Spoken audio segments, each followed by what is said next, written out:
Hey, I'm Jay Kumar, the BassBlaster, and this is your Seafoam Top 5 of the Week in Bass Fishing. Number 1.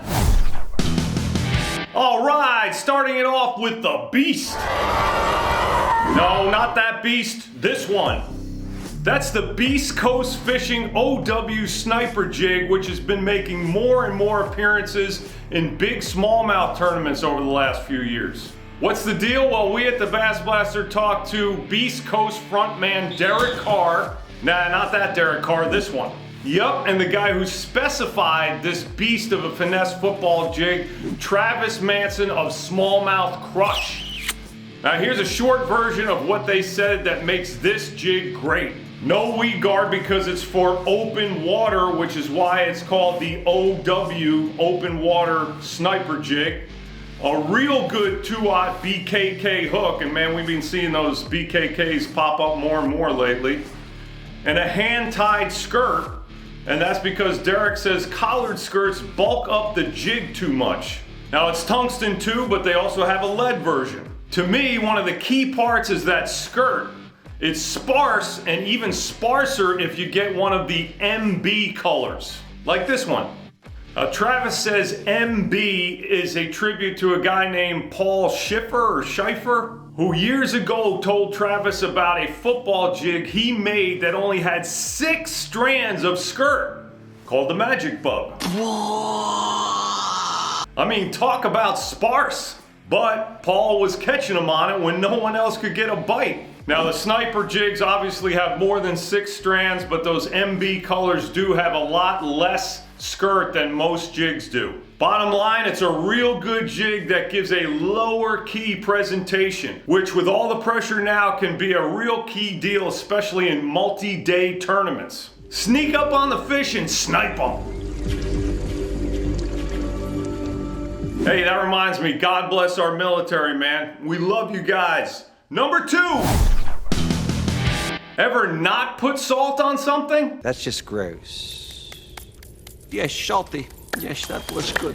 It would be pretty gross to us, but bass? I mean, salt basically became almost a must-have deal with soft plastics. But how about a plain old unscented, scent-free soft plastic bait? When's the last time you fished one of those? Maybe not today, maybe not tomorrow, and maybe not the next month. Okay, probably not for a while, which is why it's real interesting that Lunkerhunt, which does have salty tubes, decided to come out with an unsalted version called the Unsalted Tube. Why? 2 words, slower fall. Now, once again, it's a pressure deal, it's a different look for a fish, and it's probably a good version of a tube to drop shot like all the pros are low-key doing now. Will it work? For sure. And sometimes it might work so well that you end up walking up the dock like this. And if you're wondering, nope, that's not Onham Robertson, but I bet they're related, man. Number 3. Zack's Power Attack! Haha, not that Zack, this one. Zack Birge won his first MLF Bass Pro Tour event this year on Lake Eufaula, Oklahoma, and ended up 6th in the points. A real good year. And while everyone's talking about having to be good at the jig and minnow game, I know Zack's like, Oh, we don't play that. Man, that was possibly the best comedy show of all time. Anyhow, I asked Zack what his 2 main baits or techniques were to do so well this year, and he said a Yozuri 3DB 110 deep jerk bait and an Omega Rapture bladed jig. So a hard bait and a bladed jig in the era of pinging soft plastic minnows? I asked him about that, and he said, a lot of my fish are shallower. I tend to get in places 15 feet or less, bays, back ends of creeks, the middle parts of creeks, timber, flats with stumps, versus fishing for roamers and chasing bait balls. I feel like I'm very efficient with a jerkbait and can utilize it really quick. I don't feel as efficient with a minnow. And there you have it. Yes, he was using forward-facing sonar with that Yozuri jerkbait, but not in every tournament. So there's yet more evidence that it ain't all about forward-facing sonar and the minnow, man. Happy birthday, kid. Number 4.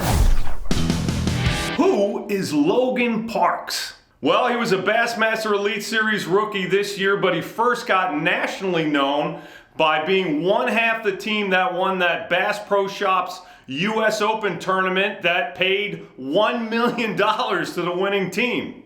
Now, what did he do with his $500,000? He went to Miami and bought a Lambo. Okay, I don't think that happened.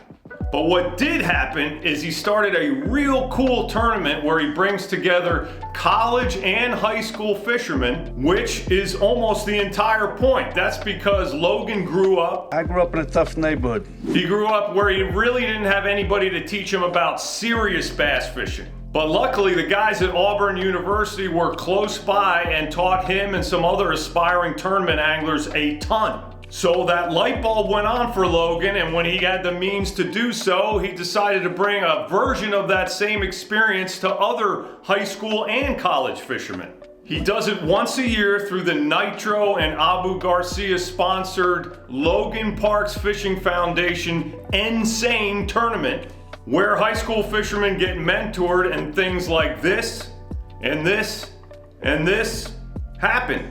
And he gives free Lambo rides. Man, how cool is that? Not the Lambo part, the Logan part. He's giving back and he basically just started his pro career. Props to you, man. Keep it going. Number 5. All right, it's getting that time of year where some folks are putting up their boats for the winter or maybe just for deer season. And if you're doing that, I got 2 words for you. Seafoam! Yup, giving a little love to the folks that make this top 5 possible. But more importantly, if you don't know about Seafoam, you should. Here's why. When added to fuel, Marine Pro works to clean or prevent harmful fuel residues and deposits that cause most marine engine problems, keeps fuel injector and carburetor passageways clean, adds lubrication to upper cylinders, reduces long-term engine wear, stabilizes stored fuel up to 2 years, and protects your entire marine fuel system from the corrosive effects of water and bad fuel. Did you catch that stabilizes fuel for up to 2 years deal? And it does a lot more than that. I pour it in my boat gas to keep that fuel stable when I'm not using it, which honestly is most of the time, and to keep those ignition vapors vaporized. And when I'm getting ready to put up my boat, I put a bunch of Marine Pro in the tank and run it a while to run down the gas in the tank and also to let that Seafoam work through the entire fuel system, including the outboard. Did you know Seafoam got its name because it was first invented over 70 years ago for outboards? Anyhow, I hope you give it a try, peeps. But, like Master Yoda said, Do or do not. There is no try. Alright, that's all I got for you this week. Thank you for watching. Thank you, Seafoam. Go to BassBlaster.com or .rocks to sign up for the Big Juice BassBlaster email. See you next week. God bless you.